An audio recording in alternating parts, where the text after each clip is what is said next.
17. And before we begin, is there anyone in the audience who would like to speak on any items that are not on our agenda? Seeing no one, we will start with the first item. Mr. Samario. Just thank you, Mr. Chair and Mr. Dominguez. Bob Samario, Finance Director. So we're going to be discussing the CAFR, or the Comprehensive Annual Financial Report. I first want to introduce two people. Jennifer Tomaszewski, she's our accounting manager. She's led this effort to put this document together with her staff and done a tremendous job. You know, their work starts in July and it finishes today, so they're very excited about being done with this. And then to her left is Mr. Rich Kikuchi. He is the partner on this engagement with the firm Lansall Lunghard. They've been our auditors for a number of years and done a great job. So he'll have a part after Ms. Tomaszewski has completed her part in terms of the audit results and findings and all that. I just had a couple comments. The CAFR, big picture, it's purported to kind of measure the financial condition of the city and how it changed from last year to this year. We are required to issue a CAFR with pursuant to city or charter and state law. It's no different than a publicly held company. You know, people like Apple who issue stock, they're required to have an annual financial report under federal laws. We have state laws and city charter require us.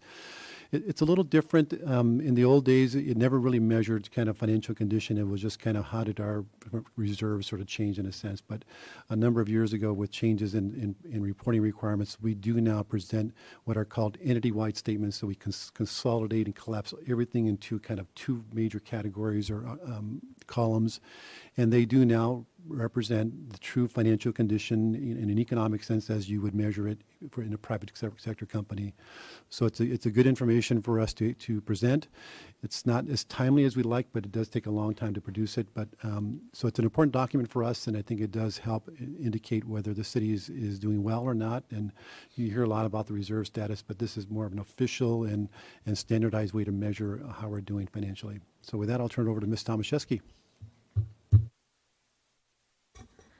Good afternoon, Chair Hart, committee members.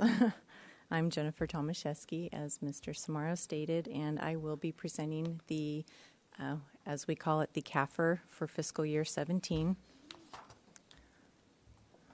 So as part of the presentation, we will go through some of the background, some layout and contents of the report, some financial highlights. Then we will go through some key footnote disclosures, and at that point I will hand it over to Mr. Kikuchi to talk about the audit itself. So first, for the background, and some of this is reiterating what Mr. Samario has already stated. He stole my thunder. So it's an annual financial report that we prepare in accordance with nationally recognized accounting and financial reporting standards, or what we refer to as GAAP accounting. It presents the financial condition and the results of operations for the city as a whole and for the individual funds, and it's comprehensive in nature because it includes other information beyond what's required. And with that, we are allowed to apply for the GFOA award program. Last year was our 14th year, and we're hoping for year 15 this year. And it also just provides the reader more information about the city's finances. So why do we do the CAFR? It's required by city charter. It's required by state law. It's important for bonding issues. Bond rating agencies use them to determine credit risk and to set interest rates. And it just provides more information about the city's finances to the public as well. So next, we are going to look at the layout and the content of the report. So there's three sections that we look at with the CAFR. The first section is the introductory section. This is considered unaudited. This includes information such as the letter of transmittal, which is written by Mr. Samario, the finance director, and signed by both Mr. Samario and Paul Casey, the city administrator. It also provides information such as organizational charts, commissions, committees. And the next section is the financial section, and this is the portion of the report that's covered by the audit opinion. and it has the independent auditor's report, which Mr. Kikuchi will be discussing more. It also includes a management discussion and analysis. And what this is it's a I lost the word. It's a comparative analysis of the prior year, so fiscal year 16 compared to fiscal year 17, to put some context to activities throughout the year. And then there's the basic financial statements, which we will also be looking at, the financial statements themselves. And then there's a section for the notes to the financial statements. This is these are narrative explanations of a lot of the activity that occurs in the financial statements as well. And then the last section is the statistical section. This is a 10-year trend information for financial and demographic data.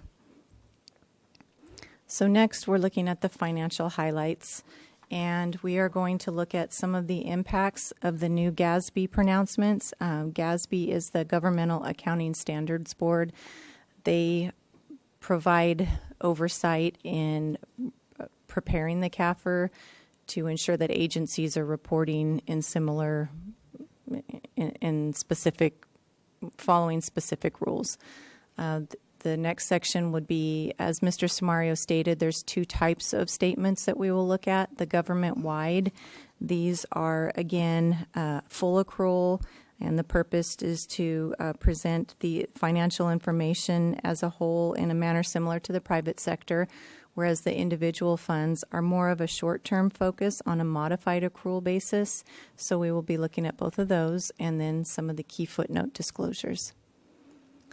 So I've kept this on here for a couple years just because, in 2015, GASB Statement 68 became effective, and it relates to the accounting and financial reporting for pensions. And the main change on this is that it required cities, or prior to this, cities only reported the pension information in the notes section. Now we're required to actually book that net pension liability. So it takes from the actuarial accrued liability reported from the actuarial reports, less the fair market value of the assets is what the net pension liability is, and we're required to report that now, and we will see that in the financial statements. And then in addition to that, there was additional reporting and disclosures required as well. Starting next year, we are going to see GASB Statement number 75, which is accounting and financial reporting for post-employment benefits other than pensions. So what this is going to do is all the OPEB, basically our health, our medical for retirees and sick will be, our sick plans basically will be required to be reported similar to how we've had to change the pensions as well. Oh, sure. Just want to jump in real quick if I could. So for a number of years, there has been a lot of criticism on government financial statements because the criticism was that there are presumably these large obligations or liabilities that were never reported in the financial statements. They were only in the footnotes themselves. And so over the last 10 years, GASB has been moving toward becoming more, having those obligations become true liabilities, like if you were to issue debt, and it's real debt, versus a footnote disclosure. So they started with the pensions, so for us, the PERS, it's now it's a liability on the financial statements, you'll see in just a moment.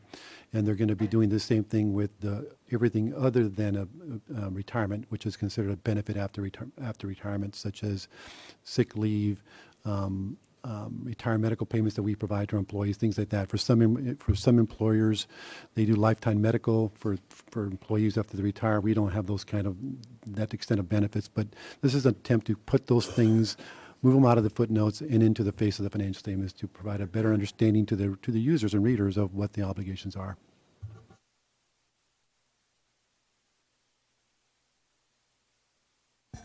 Okay, so next we will move into the government-wide financial statements. And again, these are going to be the full accrual reporting for the full city, the the overall health of the city at a point in time, in this case being June 30th, 2017. So this first slide, you can see more detail in this on page 27 of the CAFR. We break it into two categories. We have governmental activities. These are the activities traditionally associated with local government that are supported by taxes and intergovernmental revenues. These are going to be the general fund, affordable housing fund, special revenue funds, whereas the business type activities are the enterprise funds. And these rely primarily on user fees and service charges, and then the total column. So in the first section, we have total assets ended the year about 1.3 million, or billion, sorry, as opposed to the liabilities that ended the year about 571 million. And I did want to point out, here's where you see the impacts of the GASB 68. Of that 571 million, about 296 million of that relates to net pension liability. The unfunded portion, this would be the total liability minus the market value of the assets, the difference between those. And then lastly, we have the net position. And basically, that's the difference between the assets and the liabilities. And the total for at year end is 775 million. And I did want to point out that you'll see the net investment in capital assets, the first category for that is 802 million. This is all the capital assets minus depreciation and minus any debt associated with those assets. Then in the second category, we have restricted. This is restricted by external,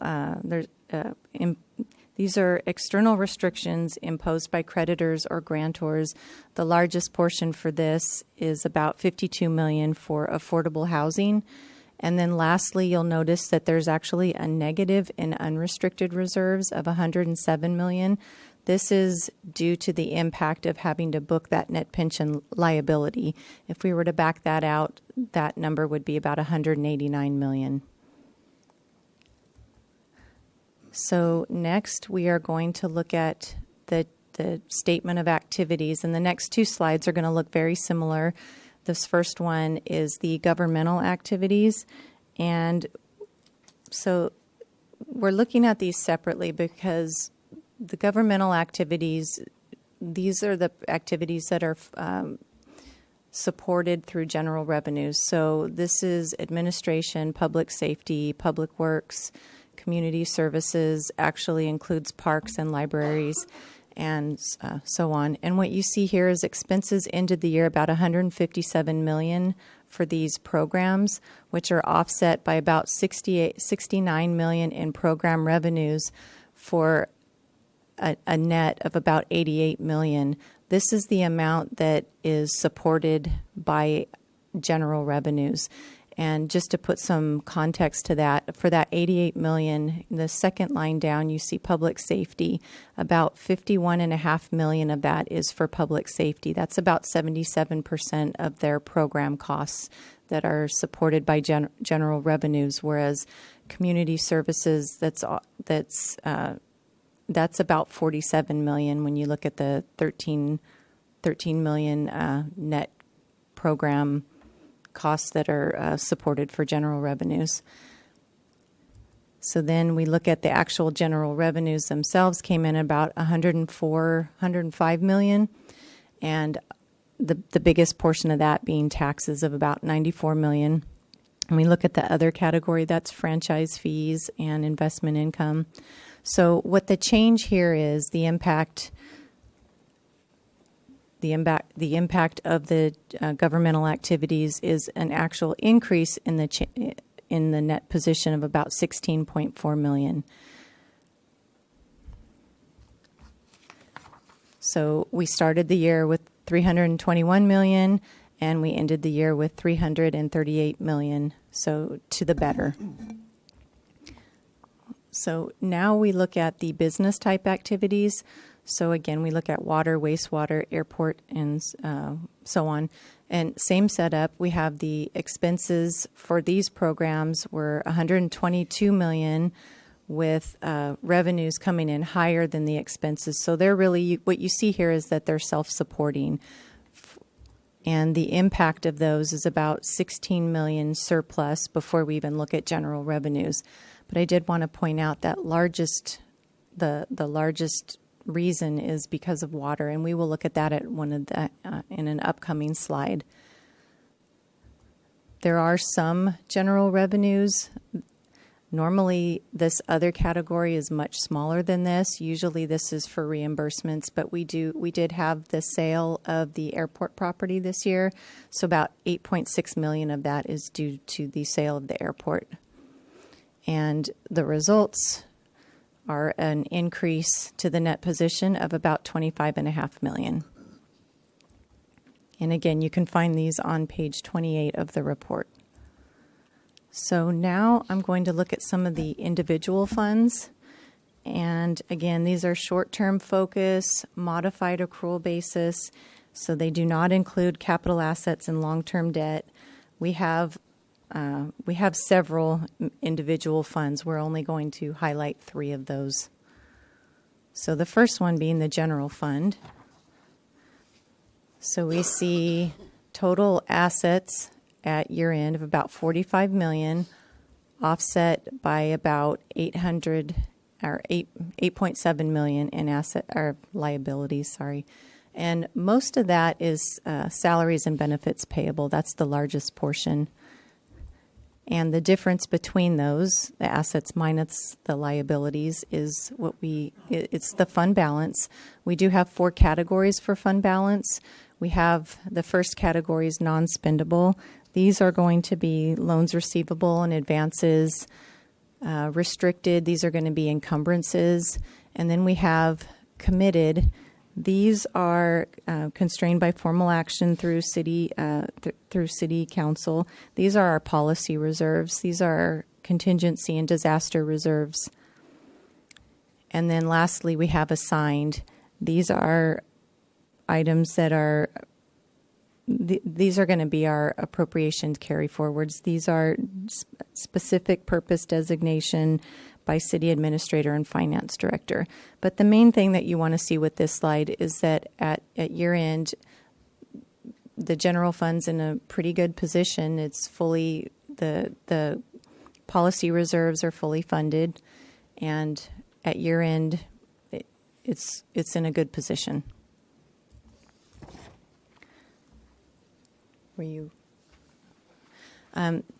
The other thing I wanted to point out is the activity for the general fund. So you can see this on page 103, and this is a comparison of revenues and expenditures from budget to actual. So compared to our budget, we had originally anticipated spending about $2.5 million more than we were budgeted to bring in revenues. And again, these do include transfers in and transfers out for budgeting purposes. However, the year actually resulted in revenues coming in about $614,000 higher than what we spent. So even though revenues come in about $4.5 million below budget, expenses came in about $7.6 million below budget. This is a $3.1 million swing from the budget. This is not the number that impacts our available reserves. When we look at what the actual change to reserves is, it's the $614,000. It's the actual activity.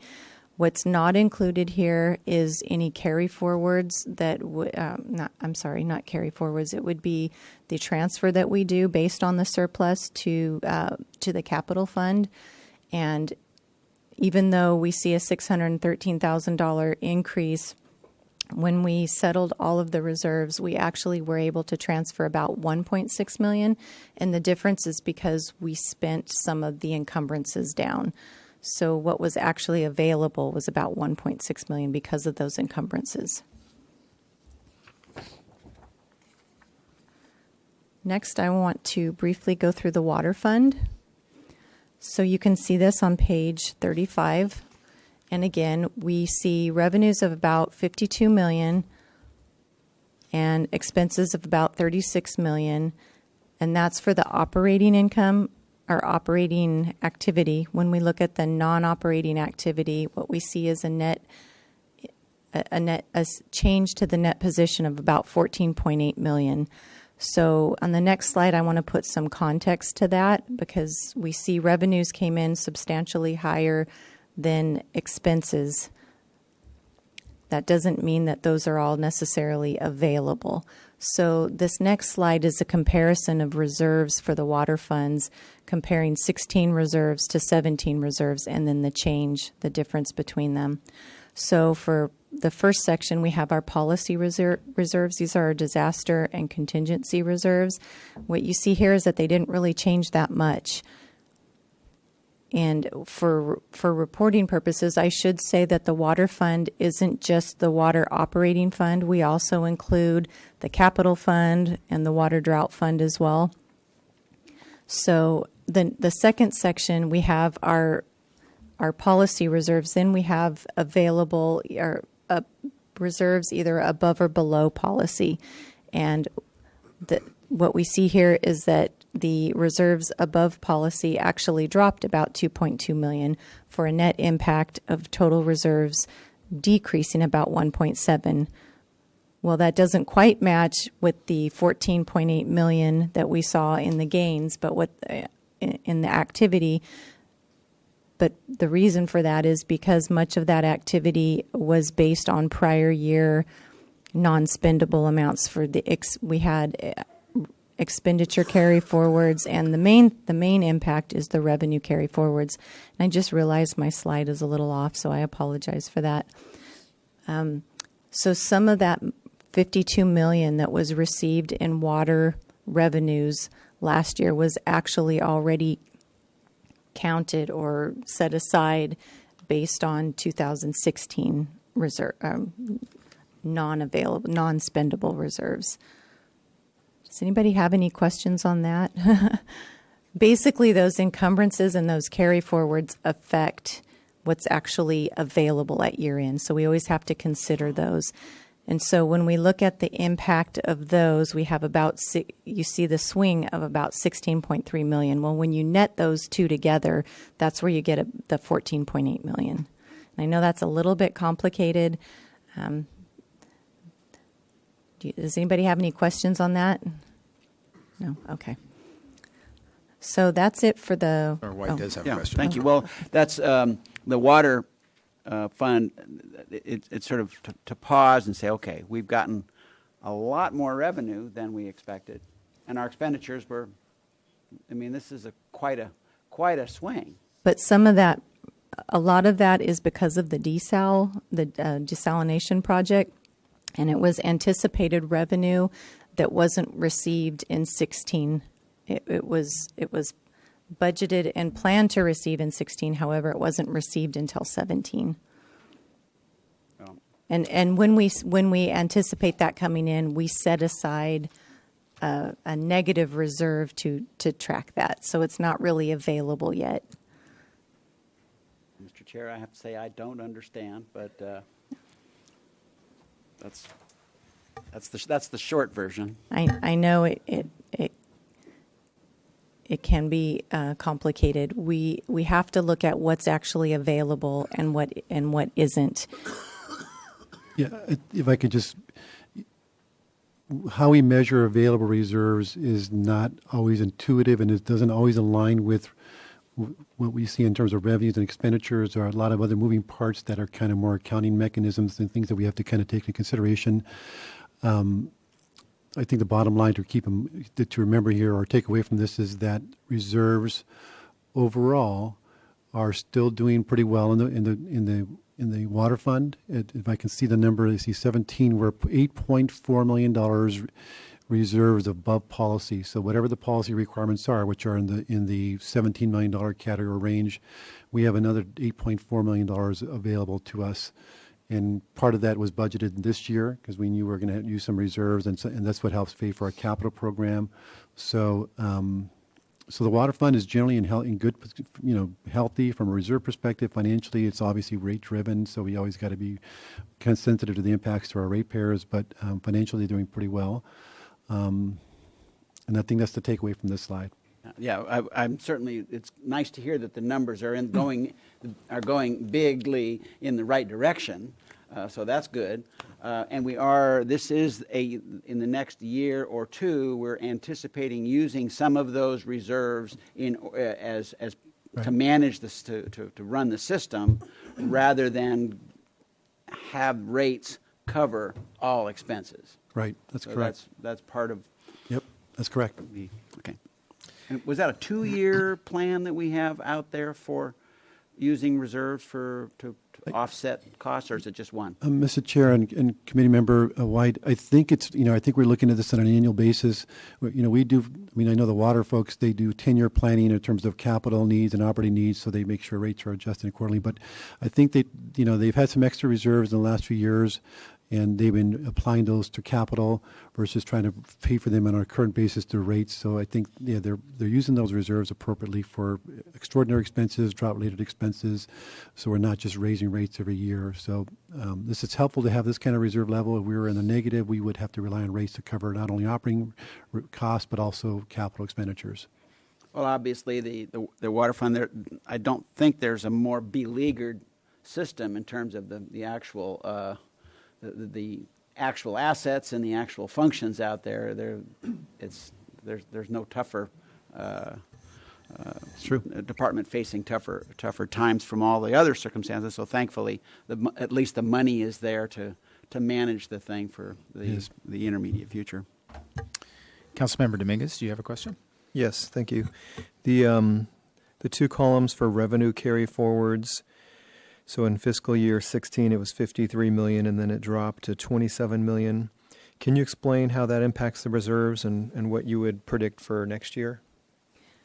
Usually these are project-related revenue carry forwards, so there's usually, it's depending on the timing of the revenues versus when we're spending. Like, for example, the desalination facility. Ideally, we would have spent, the costs would be incurred already by the time we book these, the revenue, the offsetting, or I'm trying to say the source, the funding source for those those expenditures.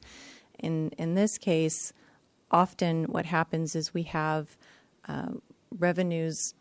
A lot of it's the timing of when we receive the revenues. In this case, it dropped 53 million down to 27 million because we received a large amount of that anticipated revenue from the SRF loans that were the funding source for appropriations or expenses that had already occurred.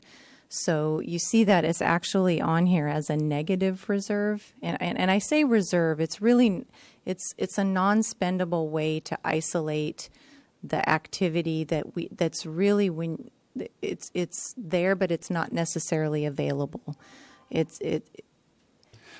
I think it's going to kind of wind down because we're pretty much done with, we've got some outstanding money coming in from for the desal plant. I think what we're saying is that when we spend money for the desal plant, we know we're going to get reimbursed from the state under the loan. But at a particular end of a given year, money is still left to be received. We kind of treat it as been received for purposes of measuring available reserves. So we don't say that we're in a negative. Otherwise, we'd have big deficits from a reserve perspective. So all we're saying is that we're anticipating getting that, so we count it in that year, even though we haven't gotten it till later. It's winding down. This is going to be more of a non-issue because, I think we only have a few more $1 million to get back on the desal loan unless we expand it, for example. And also, I'm sorry. Also, it's hard to project out because a lot of times these are based on projects. If it was just operating fund, it would be a little bit more predictable, but it really depends on what projects are out there, which can swing significantly from year to year. So the 53 million, basically you're booking that as a debit or as a liability now because you're anticipating a revenue stream that will pay that liability. And so you want to have it on the budget in 2016 to show you anticipate money coming in to meet that need. Correct. It's anticipated revenues coming in that we haven't received yet. So we're anticipating them, but we haven't yet received them. So we're anticipating that that will be an impact to our total reserves. However, we just haven't received them yet. And you'll notice they're negative, whereas the other reserves are a debit amount. So the fact that it shrunk by 26, 27 million, is that because you received 26 or Correct. 27 million in revenue Correct. So towards when those let me go capital back. projects? So if you look here, you see 52 million came in. We actually only spent 36 million. So I'm not sure if I answered your question. So that would be a change in net position there of 15 million. So what would account for the other 13 or 14 million? It's the difference between the available reserves and this. So we see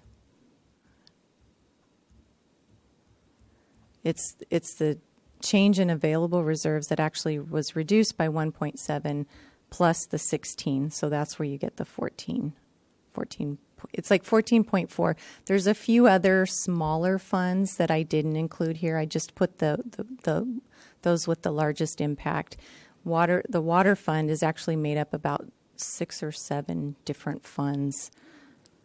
And so it's like $400,000 off is the rest of those So smaller is there a page funds. in the CAFR that has all the funds, or where would I go to find that data? Well, in the CAFR, we roll those all up into one fund. So when you see the water fund, it's all of those rolled up. Mr. Chair, can I make a suggestion? We can either bring this back as a separate item and get more detail. We can meet with any council member or committee member in more detail. This gets to be pretty arcane. Yeah, and I think the idea was just to reconcile what the operating statement said to what the reserve balances did. But it's arcane, I'm not sure we're ever going to get to a point where you fully understand it unless we spend a lot more time on this, and we're happy to do so. I just don't know if this is the right time for it. Great, thank you.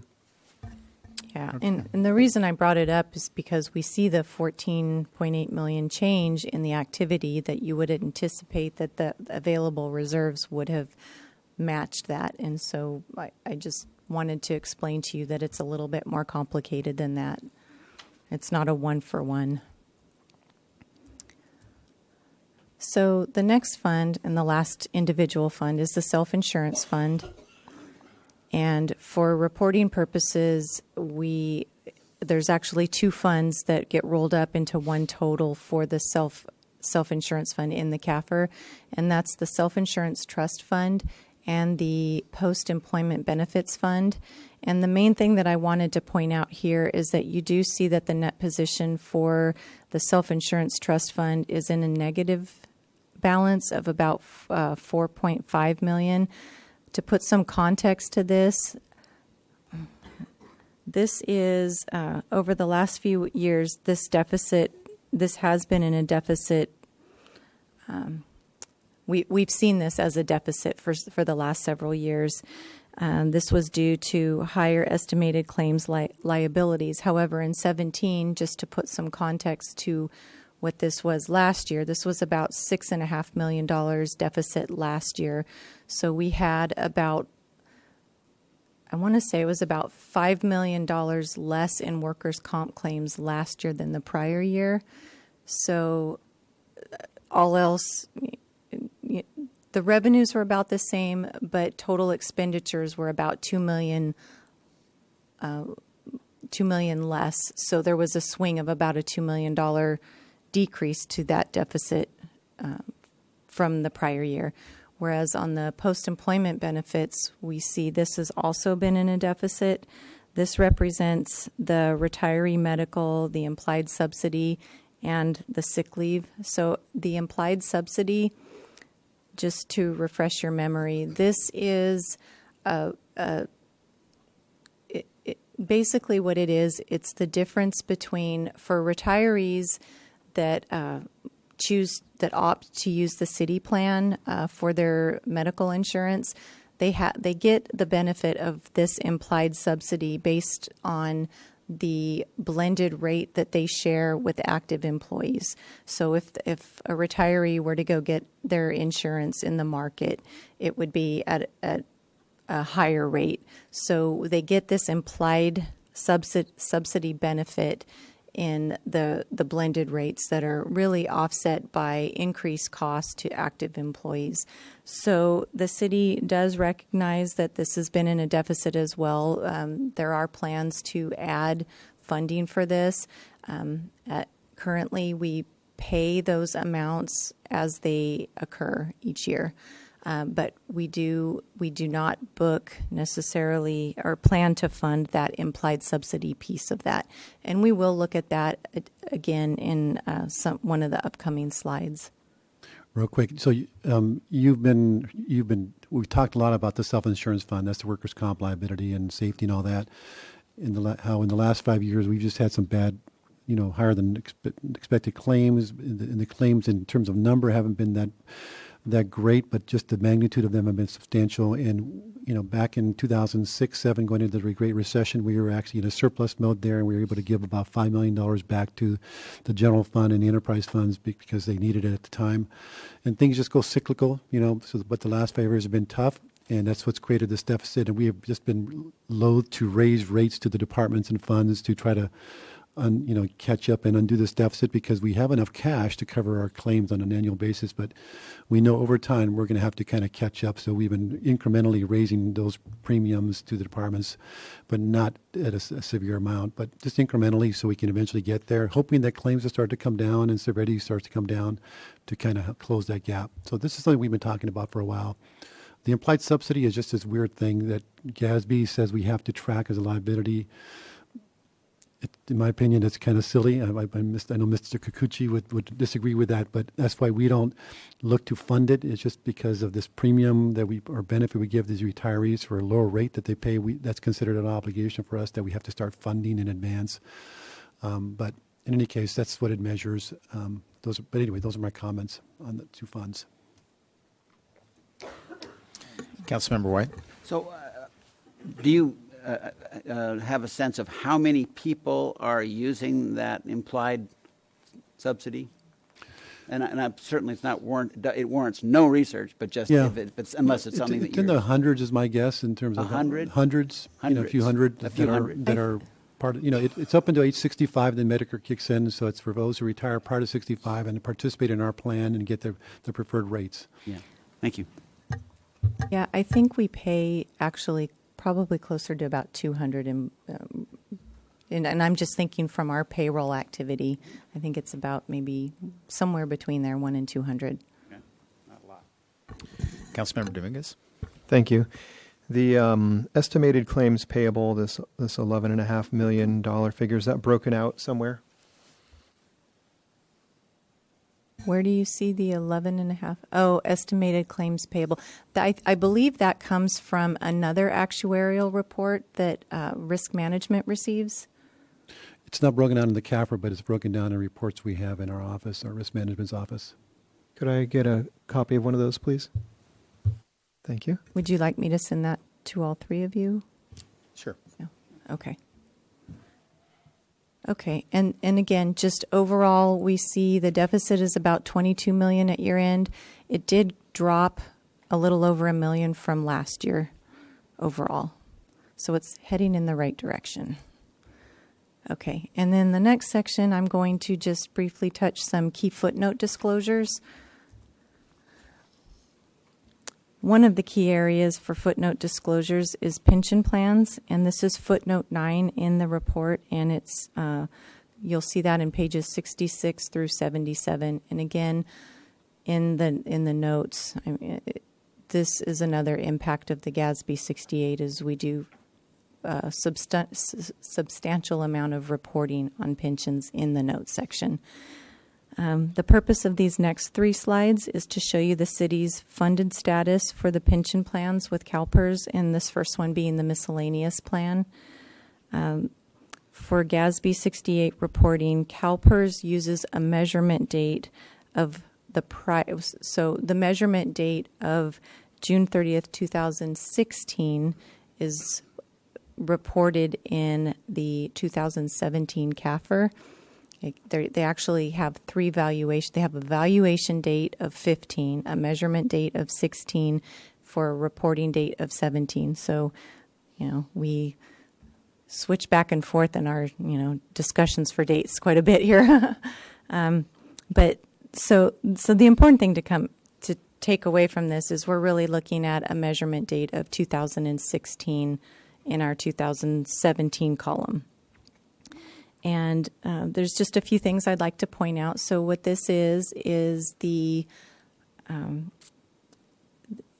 it's a comparison, our 5-year snapshot of the funded status of the plans.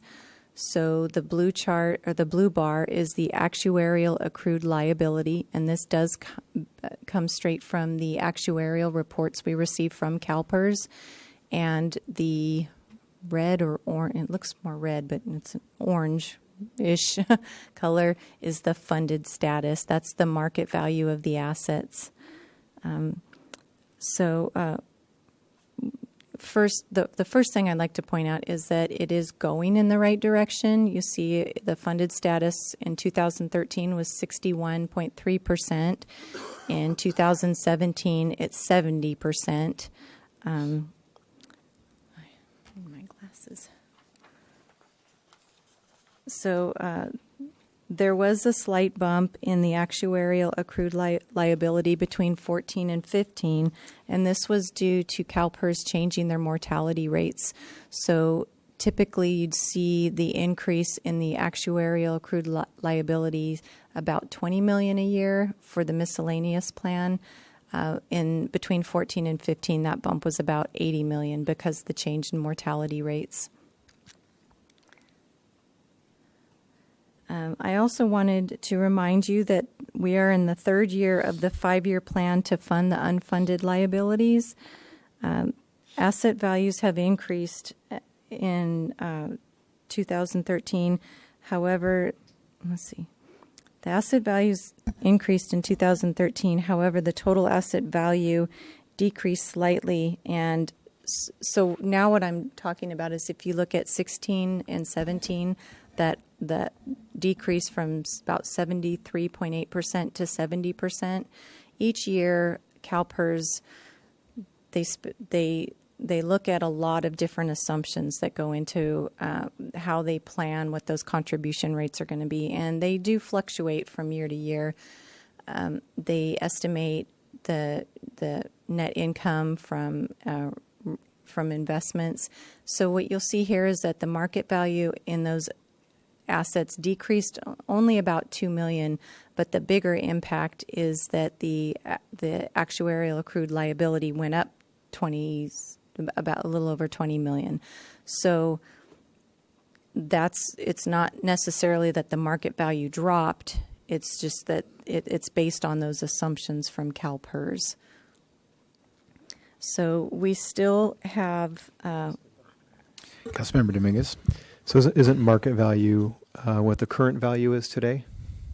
It's what the current value was in 2016, June 30th, 2016. So I'm not sure how that would change based on assumptions changing. That's an actual historical number, not a prediction or interpretation. Well, they're projecting out what those assets would be if we were to basically pay out everything, what the difference from those future assets for future contributions as well. Am I misunderstanding? So the market value that you're seeing of $368 million in the far right, that's the market value of the assets at June 30, 2016. So that's just what the market value was. The change from prior year is impacted by contributions that are made by employers and employees and actual earnings, and actual changes in the value of the assets. So we could have dumped in $20 million of assets in there, but because the value in the market went down, we would see a decrease. So it's all those variables going to come into play. So the change from 370 to 368 is based on all those factors, and it's only a $2 million increase because of all that. $2 million decrease. $2 million is whatever that is, went between 370 and 368, $2 million increase. Why is it an increase? The decrease, I'm sorry, it's a Decrease. decrease, yeah. And you mentioned the contributions we're making, so the funds we're kicking over to CalPERS. Yeah. And then minus what they're paying out to people in the system. Right, and what the actual returns on investments were. So did this shrink, was the impact more because we paid less in or because CalPERS paid more out to I don't know. retired employees? I don't know what the impact of all those variables are. Okay. I can't break it down to That'd you. be helpful for us to know in terms of our ability to keep that number Yeah. going up. I actually have that information. I'm sorry, I think I must have misunderstood your question. So you're asking for the change between the 370 to the 368? So that's about a $2.5 million change. And so they look at contributions from employees and the employer contribution. They they have these assumptions that they build in order to smooth some of the changes that they make. They have these smoothing. I'm trying to figure out how to explain the deferred inflows and outflows. When they change their assumptions, instead of impacting it all in one year, they smooth that out over time. And each year, those change quite a bit. And so each time those change, they smooth out those changes. So there was some impact to some of those assumption changes as well. What I do see is contributions in were about a little over $1 million. The biggest swing in this was their assumptions it wasn't the assumption, it was the net investment income. So that's the $2 million change. So I'm sorry, it was about a $6.2 million change. You want to these are all the categories that make up that $2 million compared to 17 to 16. We'll send you a breakdown of how the changes. With the I'm various sorry, factors. Yeah. the pensions There's- gets really complicated. There's a lot of variables in there, so it could be 5, 6 different things that are impacting that change, and we can provide you the details. Yeah, and so mainly what I want to get at is this $2 million change a function of an accounting change? They're No. just using a new, because you're talking about assumptions versus Yeah. has our contribution really gone up or shrunk versus had the payout to employees or retired employees changed a lot. So really that's what I want to find out, if it's an accounting system change versus I'll speak real to that assets. real quick. It's not assumptions. It's just how they recognize losses and gains in a given year. Again, they try to use these smoothing techniques to change them over time. But if you have a particular gain or loss in a year that exceeds the assumption of 7.5%, they try to spread that over time, Right. whether it's a loss or gain. So you're not seeing volatility in the rates anymore than we see today. So I think that's what she's referring to in terms of not assumptions, but policies of how they treat, gains and losses and how they apply them to rates in evaluating the assets. And that could be because this $360 million is sitting in investments that have different dividend timing payments of dividends come in at different times. So, Sure. Yep. Okay. We'll give you the breakdown. And then the AAL, I would have just kind of the same questions there, and that is related to CalPERS's Yeah. formulas. And that is that's really assumption driven more than anything else, and it's and they're tweaking it every single year, based on what actually transpires. But they make assumptions about things like how quickly salaries are going to go up, how long people are going to live. They had a major change between 2013 or 14 and 15, and because they've now recognized people are living longer, so that means the liability, the amount of money we have to come up with is going up. So that's why you see a big increase to the unfunded liability or the asset accrued liability. But that's all assumption driven. They're always tweaking it. But they basically say we think we need this much money for each individual, and here's the plan to get there based on a number of assumptions. And they're always sort of tweaking that so that you'll see some volatility. But generally speaking, it's an increasing number. And as Mr. Tomaszewski said, for this plan, it's about $20 million a year, and except for 15 because of the change in that big assumption on mortality. So in 2018, we can anticipate it being approximately 546? Yes, roughly. Okay. As long as CalPERS continues. Yes. You'll see a big change going forward when the discount rate changes start taking effect, because that's going to start having an impact. Down to 6.5 or 7%. 7%. 7%. Okay. At this point, that's what's been approved. And that was going to lead in, I was actually going to. I think Councilmember White has one more. Oh, Have a I'm comment, sorry. and that I'm and, sorry. and that is, and having struggled with this, and I appreciate that it is complicated, but that the blue is loaded with assumptions, and the red is not. The red is a hard number that, and you were getting at it, Mr. Dominguez, with how much money is there. What I like your portfolio in your stock market. What's that worth? And then how much money did we put in? And then how much money did we spend? Did they, not we, they spend? So those three categories, factual things, are what go into that number each year. I mean, they have the dates, this kind of interesting date scenario, but you're on track as far as I'm concerned with that. It's a very fact-based thing, and you want to know those three numbers. How much did we pay in? How much are the stocks worth? And how much did we pay, sort of we proverbially, pay out? Those three numbers ought to be part of your strategizing with this. The assumption package, you'll be hearing more about this just year in and year out. It's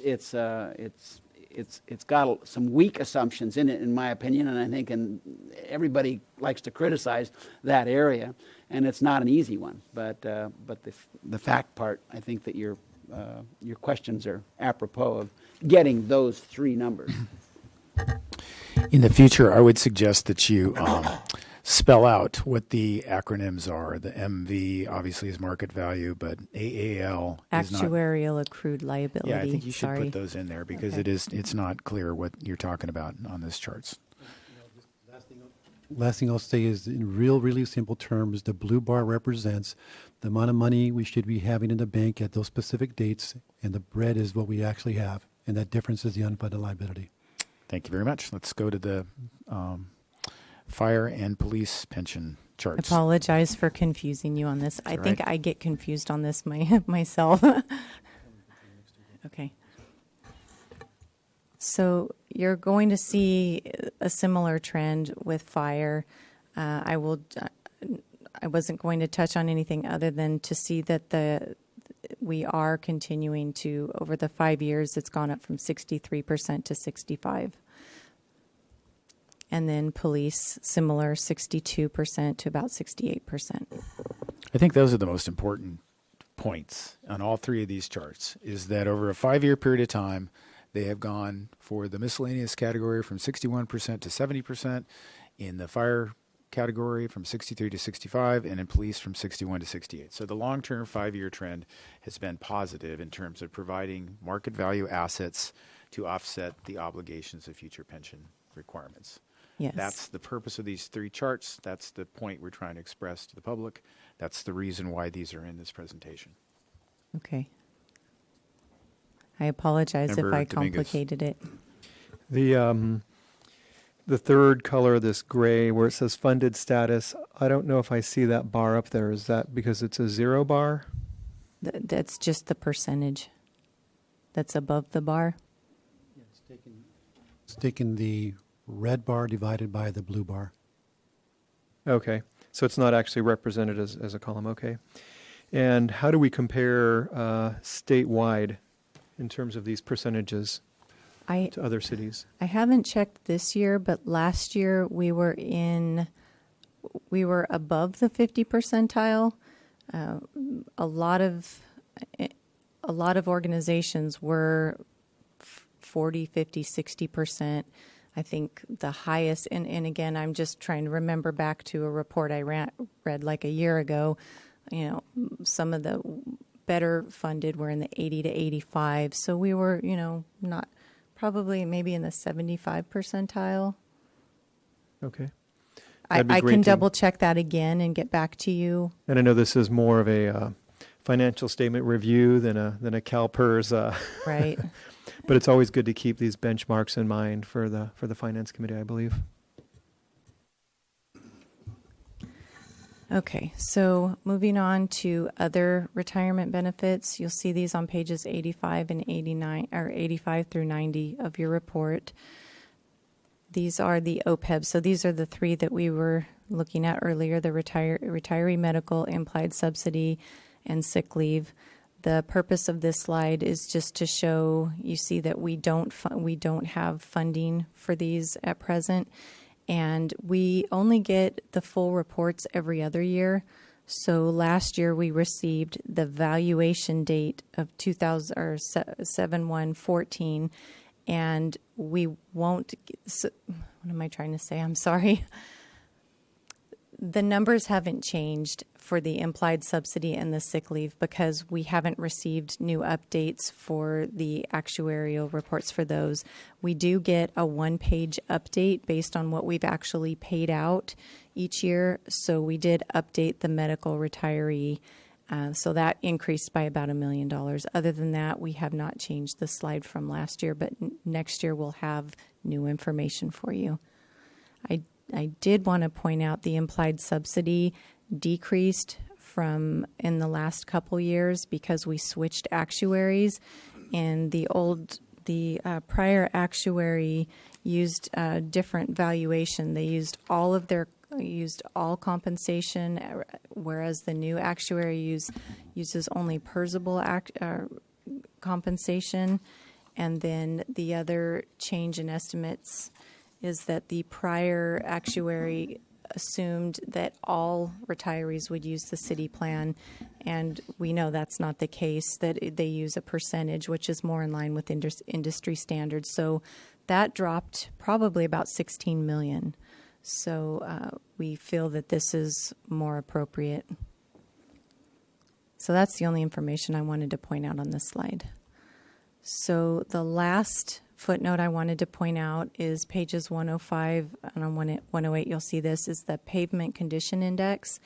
This slide shows a 5-year trend of the streets infrastructure conditions. We see that this has been on a steady decline since 2013.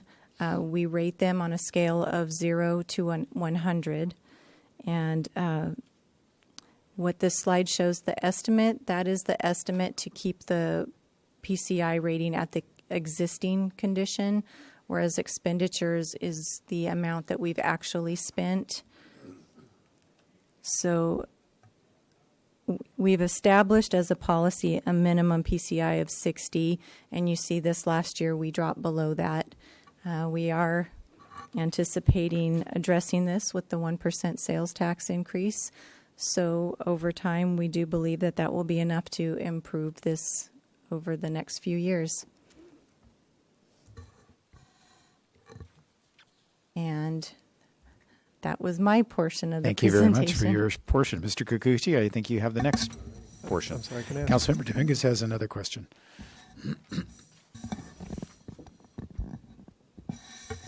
Slide 7, I believe. Nope, it couldn't have been 7. There was a $16 million figure that you cited. Let me just check my notes here.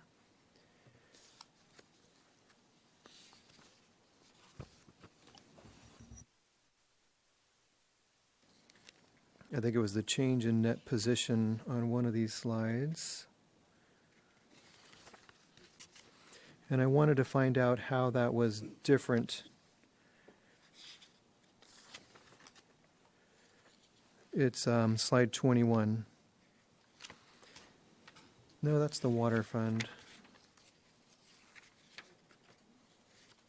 Maybe we can go ahead and you can get yourself Find it. Good idea. situated, and then we can come back to it. Mr. Kikuchi? Can you switch it? Good afternoon, members of the committee. My name is Rich Kikuchi, and thank you for inviting me here today. Bob and Jennifer just shared a lot of very pertinent information about the city, information that you use to make decisions regarding spending and all regarding the city. And so LSL has been engaged to perform a financial audit. So in a nutshell, what we're engaged to do is just make sure and give you comfort that the amounts that we're just talking about the last hour are accurate numbers. As Mr. Samario mentioned, the CAFR is just being issued now, which is about 6 months after the year. But there is a lot that goes into it. And so auditors we work in the past, but the financial audit really is designed to give you assurance that not only are the amounts reasonably correct, but also, a lot of it is, looking at your net position, the fund balances in the accounts that will help you make decisions moving forward. So that's what a financial audit is about. I brought a team out with me, about 4 people, and we centered upon testing the account balances, which we've just been going over. We also consider the internal controls of the city. In order for us to have comfort that the account amounts are accurate, we need to look at the policies and procedures. We need to look at your accounting system, the checks and balances, the approval procedures, how things are recorded, so that we can feel comfortable that the amounts in your general ledger are accurately reported, which are then in turn used to prepare this CAFR. You can switch it. So the process began in the springtime. We were here in May, and I brought a team out with me, and at that time it really is centered upon the planning process of the city. And we look at not only the finance itself, the finance department itself, but we actually look at the whole city. To tell you the truth, even before we arrive, the lead people on this engagement will have reviewed all the city council minutes before we even got here.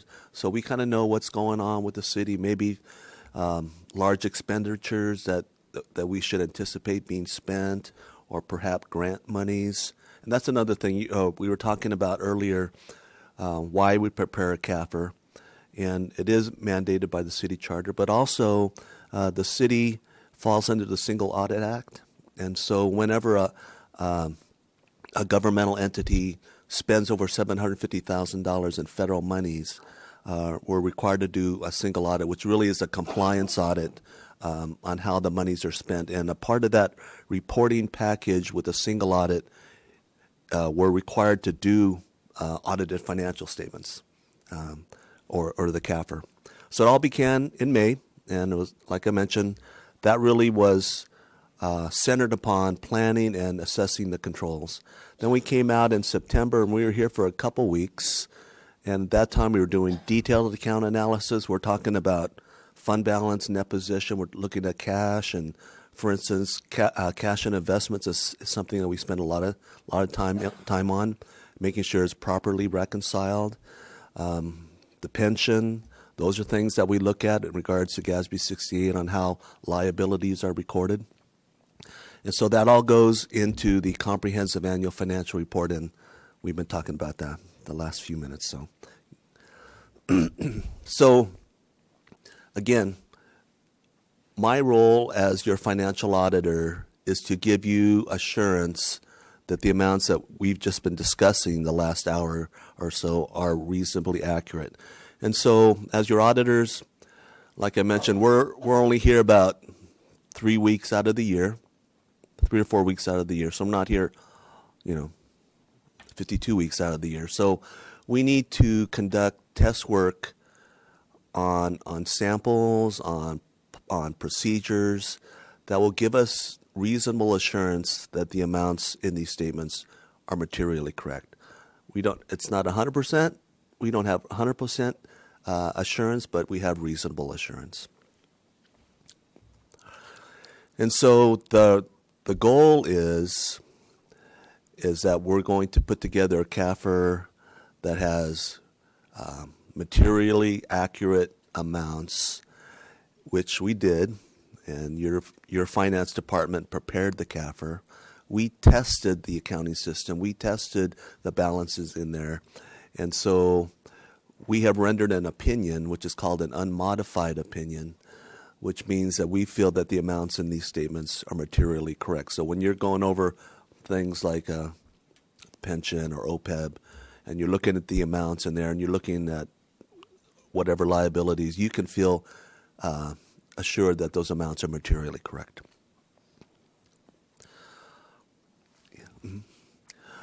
So annually, there's 3 products of the audit. There's the CAFR, which is primarily, that's the main one.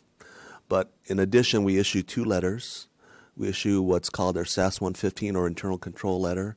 So in that letter, if during the course of our audit we noted any reportable conditions, primarily a significant deficiency or material weakness in your control system, as your auditors, we would be required to report that to you. As a result of our audit this year, there were no reportable conditions that we felt warranted.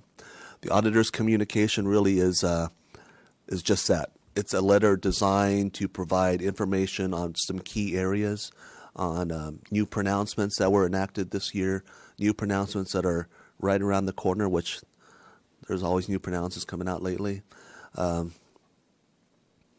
Talks about estimates.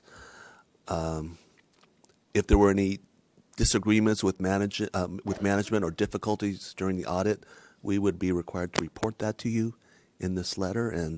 But there were no disagreements and no difficulties. The CAFR is a very prescribed format. There's a lot of great information in there, but it's a very prescribed format in order that the city, Jennifer mentioned 14 years, and we're hoping for the 15th year this year as far as the receiving the GFOA award. So, yeah, a lot of effort goes in towards making sure the CAFR abides by that. So, in summary, we conducted a financial audit. The audit went well. There were no reportable conditions. We've issued an unmodified opinion on these statements. I mentioned the federal monies. We're going to be doing a single audit, I think, in January, where we'll be doing a compliance audit on those monies. But I do want to thank Bob and Jennifer and their staff for helping to make it a successful audit. And that's the audit process in a nutshell. Well, thank you for your report, and thank you for your careful work in assuring that our staff's information is accurate and materially represents the facts. Are there any other questions for Mr. Kikuchi or for staff? Councilmember Dominguez? It was actually page 7, not slide 7. And it's the bottom slide, 14. And there's a change in net position of $16 million. And I want to try to figure out how this squares with the difference in the budget between the revenue stream and the expense stream, because it seemed like we had much smaller expenses than we expected and maybe slightly more revenue. But how does that compare to the $16 million figure?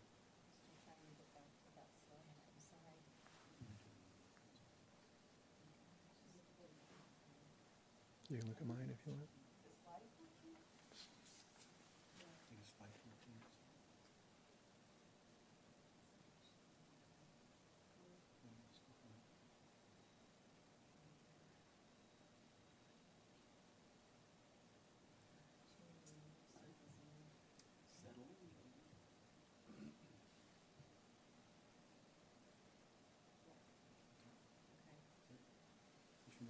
That's it. Can you repeat the question? Yeah, so how does this relate to the change in revenue and expenses for the year? The change in revenue and expenses in the year? That's exactly what it is. It's the change in between overall revenues and expenditures broken down into various categories. It's called the change in net position because the difference between revenue and expenditures is what impacts your net position. If it's revenues or over expenditures, that it's an increase, or if it's if the other way around is a decrease. This year, net position or revenues exceeded expenditures overall, and the government-wide funds, if you will, primarily the general fund, by $16 million. So what did we have budgeted or projected as our change in net position? I don't have that information. Yeah, this includes not just the general fund, but a lot of different funds, special revenue funds. So I can't tell you what drove the $16 million, and we'd have to look at the individual statements, which we can do. That will take some time to kind of give you those details. The Yeah, reason it just seems important because this is a pretty big number, and that just seems like it's a good indicator of our financial health. If compared to last year, we're $16 million better off. right. So it seems like we might want to have a target, or we might want to have a sense of where we wanted to be and were we expecting to be 25 million, 8 million. Seems like that could give us some useful Sure. information. Sure. Or what would we expect at the end of this fiscal year for our change in net position to be? Yeah, the only thing I'll tell you, if you look at the individual statements and in the financial statements, we do have budget to actual comparison. So every single fund, it has that comparison. This is a different kind of measurement, but we could sort of break it down that way. I could tell you that the general fund contributed about $600,000 to this. So it came from other funds. Some of it, I'm sure, was planned. Some of it was not. But we'd have to give you the details of that. So then some of this is from enterprise funds? No, none of it is enterprise funds. These are government-wide statements for the governmental activities column. So it's the general fund, the special revenue funds. The business-type activities would be essentially the enterprise funds as a whole. And this is about 10% of our budget, What is? the 16 million, because our total governmental activities is 160 million. Okay. Maybe you can just get that additional information to Councilmember Dominguez in the future. Okay, the next item on the agenda is the solid waste rates and billing system simplification.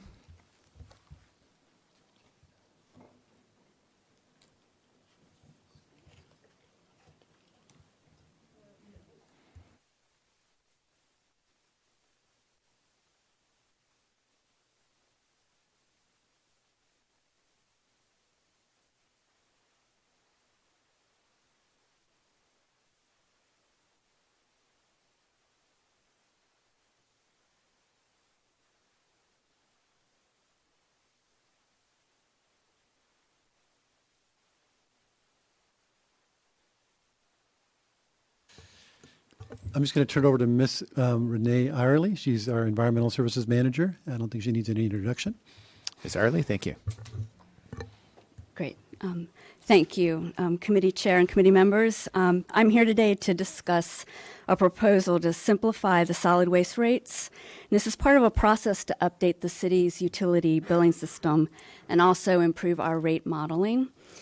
We've developed this over actually the last couple of years in conjunction with Marburg and with our Treasury Division.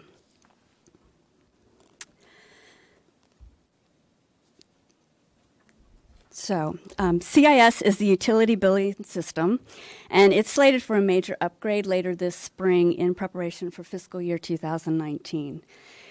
It's designed as a water utility billing system, and it's heavily customized to handle the city's complicated solid waste rate structure.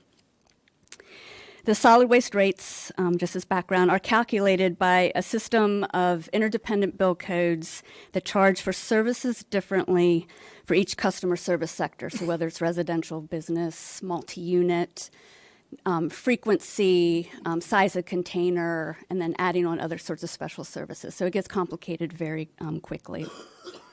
This generates scores of rate options. The programming into the billing system is complex, and it makes it difficult to change one rate without affecting the others.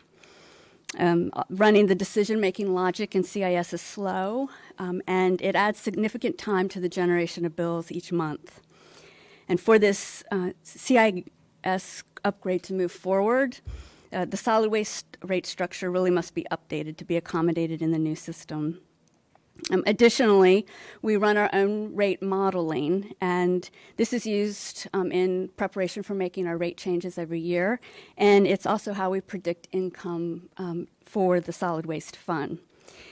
It's complicated by these interdependent billing codes, and what I mean by that is that because of the way they're set up, it requires an account-by-account listing of all the services to replicate the checks among the bill codes. So the Our model's coding is complex. It requires a high level of expertise to ensure accuracy and quality assurance. So given the list of limitations I just presented, the goal of maximizing the effectiveness of the new CIS system, we developed a proposal for the change in the rate structure with the following results in mind that are listed before you.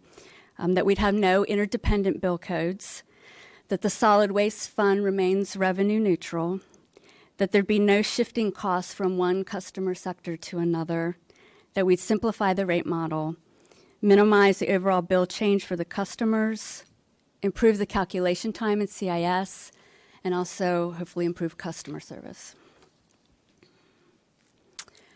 So with the current rate structure, this is a summary in front of you. Again, this is all dependent on these interacting bill codes, which are creating the complexity in the calculation. It includes all of the variables I mentioned beforehand around customers and cart or bin size and frequency.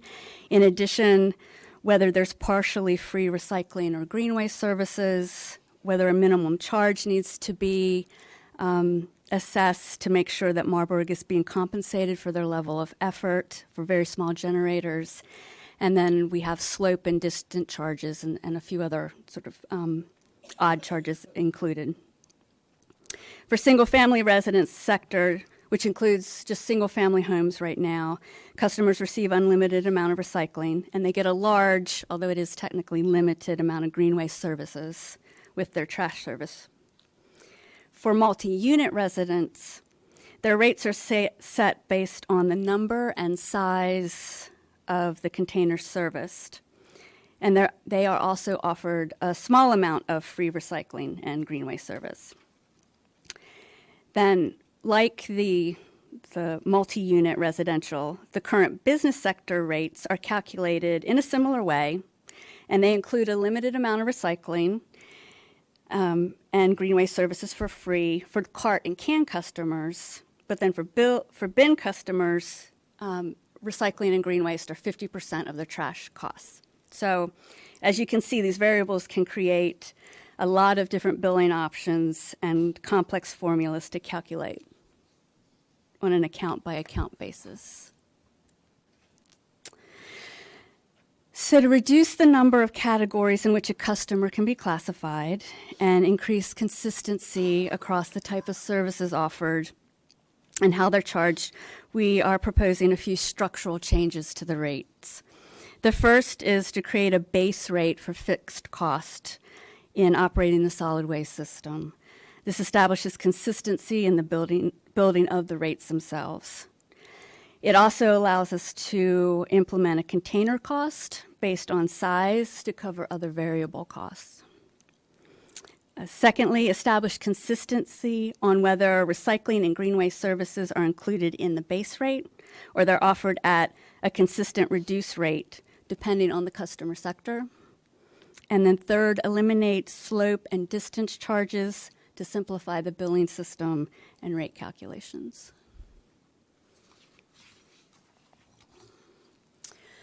So this chart conceptually shows you how the rate simplification translates to the customer and shows a modification to the customer sector's description and inclusion. So what we would propose is to create a combined sector called small residential, which would include both multi-unit residents of 4 units or less and the current single-family customers. This is because, one, small multi-unit residential services tend to be very similar to single-family homes.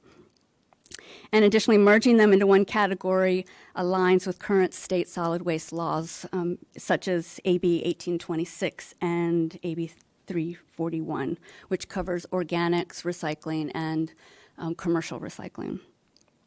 So this will create a simplified base charge and container charge, generally matching the current service cost, and offer unlimited free recycling and green waste service to all of these customers. For the current 5+ multi-unit residents, the new rate system will define them as large residential. Again, this is to align with the definitions in state law. The proposed new service rates for large residential and business will establish a consistent container charge for trash while removing the free recycling. It would continue the recycling and green waste diversion service at half the cost of the equivalent volume of trash for all of these customers. So there'd be consistency in how that is applied to them.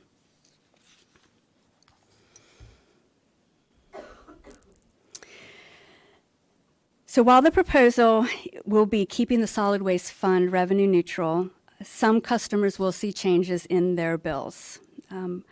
Most businesses and multi-unit building customers will have no change or even a slight decrease in their bills. A little over a third of them will potentially have increased bills in fiscal year 2019.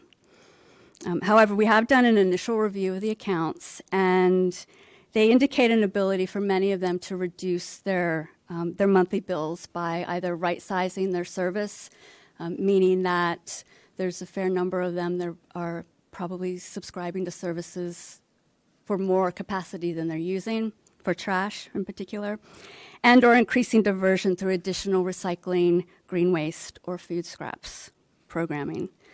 So our outreach team would prioritize these customers over the spring. There's about 1,600 of them in total, to receive waste assessments to help change their service levels and provide additional education on how to minimize their waste in the first place.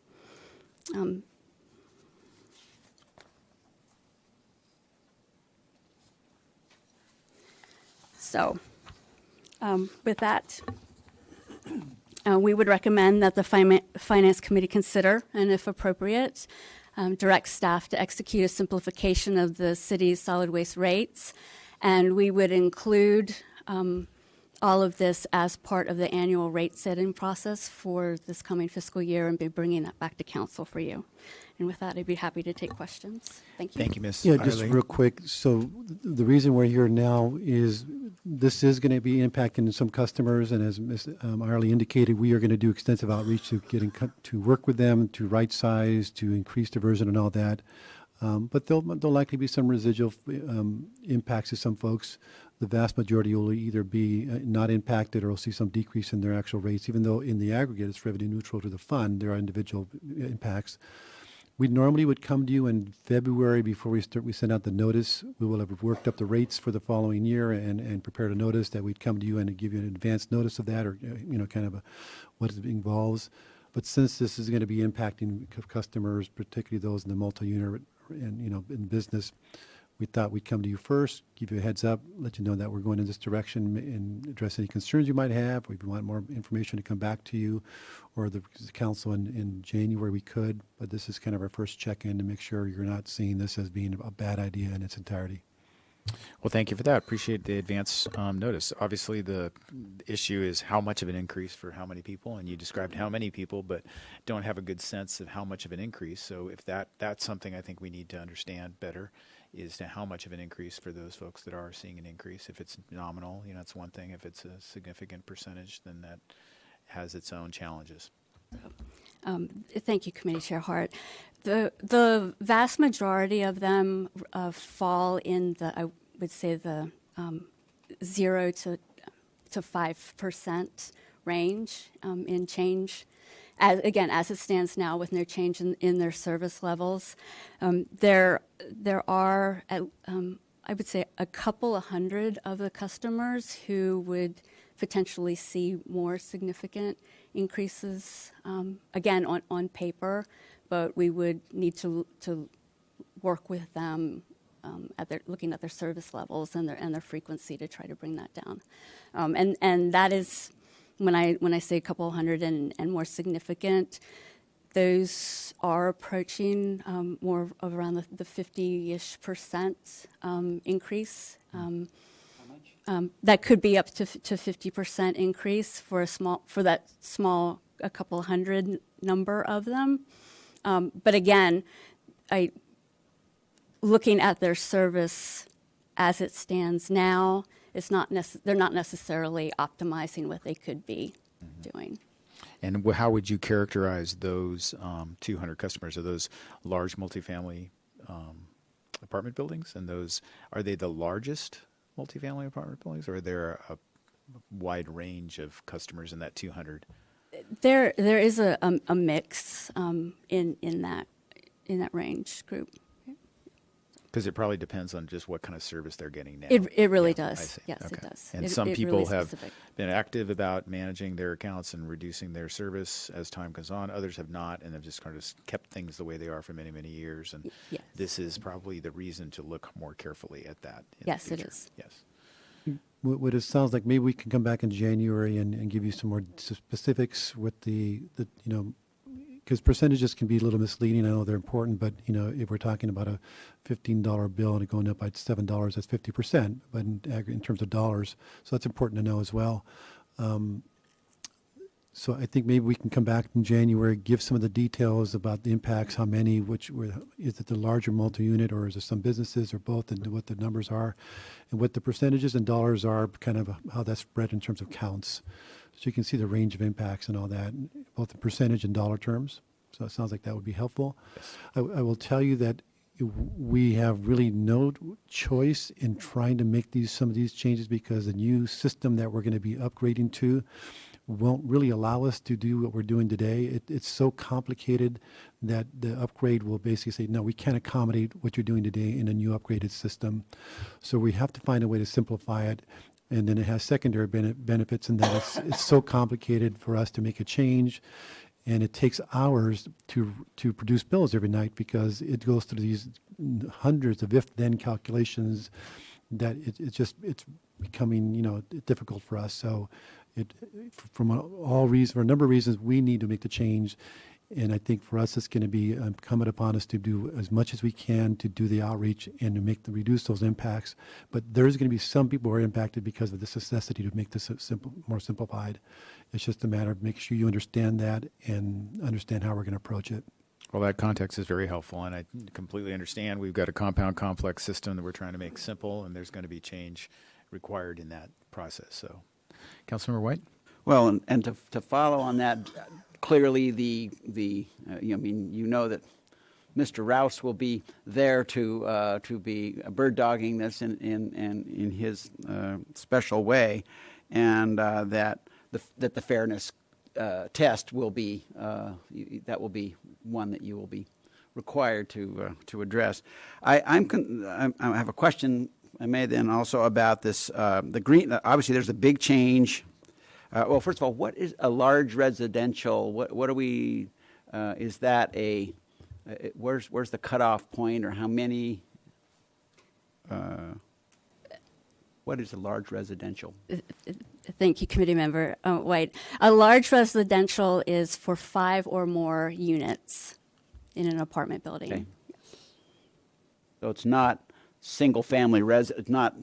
No, an it's not estate, based on square or whatever. footage or no. Okay, so all the single-family residential would continue to have free green waste and That's free correct. recycling. Yes, that's Okay, correct. so but not the multifamily. Thank you. And that's primarily why you see the increases, because those who are previously receiving some amount of free, that's going to go away.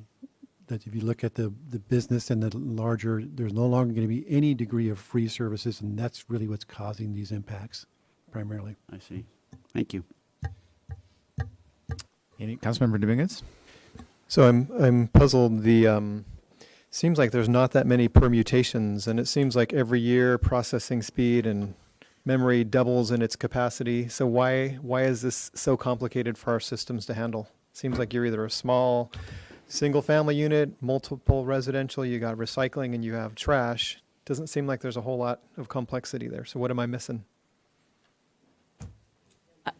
Yes, I'm going to defer to our Treasury Manager. Ms. Good Nemes? Good afternoon, Chair Hart, committee members. Pardon my voice. I am the Treasury Manager, Julie Nemes, and I'm just going to speak a little bit to our billing system. We bill for, as you know, water, wastewater, and trash, and the trash rates as they exist do have very complicated billing rates. And because of the way they exist right now, it actually, our system takes a very long time to bill. And we bill every day for all of our different routes. And so we have right now 22 cycles that bill, which requires us to bill every day. And one billing cycle can take up as long as 3 to 4 hours to bill. And we have to bill sometimes 3 cycles in one day. And so that is just due to the many calculations that are required both in trash as well as water, wastewater, the types of different properties, commercial, residential. It's not just trash, it is also in water and wastewater. But the trash rates as they're built right now, because they're interdependent on each other, and it has to go, as Mr. Samario mentioned, these if-then types of calculations, it is really slowing down our system. And it's Can just you the give me way- an example? Like, what are you talking about? Billing for a particular truck that Marburg's using, or It's all the different types of calculations. So, and staff can talk a little bit better on how this works because I'm not as familiar with all of the types of trash calculations. But if you have a customer that is commercial and whether or not they have distance and slope and whether or not their cart's in the backyard or in the front yard, and all of these things are components of each other, and whether or not they have free service, and if there's a minimum charge, there's so many things that are built on each other that they have to look at one and another, and if they have this, then they're charged this rate, and if they have that, then they're charged this rate. It has to go through so many calculations, and that's for every single customer. And you're talking about one cycle that can have 15 to 1,600 accounts just in one cycle, and it has to run through all of these calculations. It just slows down our system pretty tremendously, and it causes it to take 3 to 4 hours. And so we have been working with our billing vendor, who has told us that if we were to change our rates and make less interdependent calculations, so they're more independent of each other. These calculations are separate calculations, separate bill codes that are not relying on each other. It would increase our billing speed, and it would enable us to go to this new version of our billing system. And there are a lot of new features of this system we would really like to use. It would increase efficiency with our billing. It would also be able to give us better customer service for our customers. Right now, one of the features that we're really lacking is that our system is made up of multiple tabs that provide information like what your read is, what your bill is, how much you owe, what's your due date, and they're all in different screens, and we can only pull up one screen at a time. So if a customer calls and asks us for information, we're constantly trying to click in and out of screens. We can never look at things at the same time. This actually lets us have multiple screens open at the same time. It also allows us to enter a lot more fields, things like cell phone numbers. Right now, we don't even have a field for cell phone numbers. So it gives us, enables us to enter more data, have more ways to contact customers. There's just a lot of features that we would really like to be able to use. But right now, as it exists with our trash rates, we're not able to go to the enhancement, this new version. And so that's one of the reasons why we're looking to make this change. okay, and maybe that's something you could include in the next presentation as a chart, maybe that has several more examples of some of these complicated scenarios. And I'd particularly like to see some case examples like we do with water, what it's going to cost you if you live in this type of case. So particularly if you're one of the 5-unit households, so you'd be in a different category than 6-unit, like how much more is it going to cost you for your trash service, or less if you're in a 6-unit household versus 5, just to keep our eye on an equity basis. And if I understood you correctly, the main motivation behind this is because of billing. I'd like to make sure that at the same time that we achieve those goals, we're also looking at what we can do to encourage people, like you mentioned, to mitigate their trash, to produce less trash, to do more recycling if possible. So I'm concerned if we're going to increase the cost of recycling relative to where it is now. Maybe that needs to be part of a more comprehensive cultural change for our city. So that's something maybe you can bring in at that moment, because we want to make sure our messaging isn't just your rates might go up and it's going to cost more to recycling. We want it to be really the opposite. So maybe that can be somehow the focus of this as well, not just to improve our billing system. We'll bring all of that back. Thank you. Thank you. Yeah, and to that point, I think it'd be helpful to reach out to the Community Environmental Council about this, because I think they have been strong advocates for a structure that does incentivize recycling and waste reduction. So there's a tension here between that agenda and this simplification process. We need to make sure they're aware of it and participate in the conversation. So thank you very much. Any other questions or comments? Well, I think Thank you. we are done. We need a vote, don't we? Or no, we do not. This is just So the introductory. CAFR is on consent. Okay. So if you don't mind voting on the CAFR, just recommending acceptance by council, and then this one, there's no action on the second item. Okay. Is there a motion? Recommending acceptance. Is there a second? Second. Any discussion? All those in favor say aye. Aye. Opposed and abstain. Matter carries unanimously. Great, thank you. And we are adjourned. Thank you very much.